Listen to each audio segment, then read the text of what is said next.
mal le 9 janvier. Il y a un cartilage qui m'embête depuis 2014. Je me suis opéré le 18 février, puis ensuite après c'est parti. On sait que la blessure, c'est pas évident.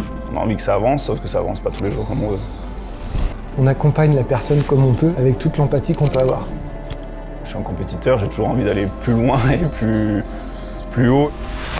De retourner avec le groupe, ça va faire du bien aussi. Je sais pas si je leur manque, mais en tout cas eux me manquent, c'est clair.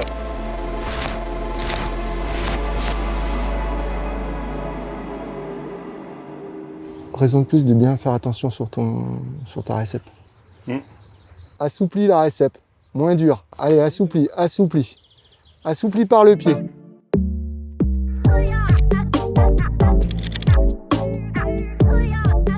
Ça va, bien. Mieux. Moi, je fais du sport, donc ça va mieux. Ça va mieux. Ça va mieux, le genou va beaucoup mieux. Moi, j'ai eu les béquilles pendant 3 mois, donc ça fait long. Et quand on rattaque à marcher, je pensais que ça allait se faire tout seul, et pas du tout.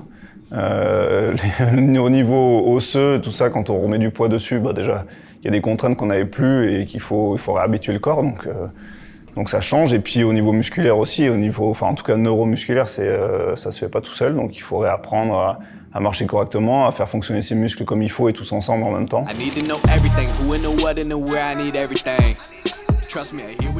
Habitude en réathlé d'avancer avec le membre lésé. On va le faire travailler une certaine journée pour être sûr de ne pas créer de dysfonction, de douleur potentielle. On va voir comment réagit le genou le lendemain et par rapport à cette réaction, on va orienter le travail pour se faufiler et slalomer entre les ennuis pour vraiment éviter la douleur et progresser tous les jours.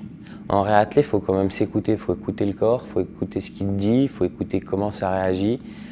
Donc si tu mules tout ce que tu peux et que derrière, pendant une semaine, tu peux plus bouger parce que tu n'as pas écouté justement ce que ton corps il te dit, ben, c'est contre-productif et ça va mettre de plus en plus de temps. Tu gardes tout ça beau, propre, bien dur et tu descends. Très peu et tu remontes.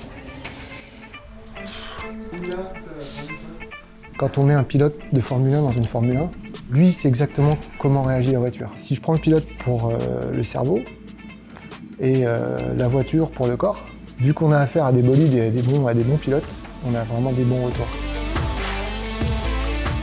Cet hiver, ok, ça a été dur sur le coup, mais je me suis mis vite dans ma bulle à me dire essaye de revenir, si tu n'y arrives pas, ben tant pis. Et tant pis si tu perds du classement, tant pis s'il y a tout ça. Pense à la santé, tu te remets bien et tu reviendras. Mentalement, après, je pense que c'est un travail aussi qu'on a l'habitude de par les compétitions, par exemple. Ça marche jamais toujours comme on veut, loin de là. Donc il faut savoir se remettre en question, il faut savoir rebondir aussi, et je sais ce que je veux.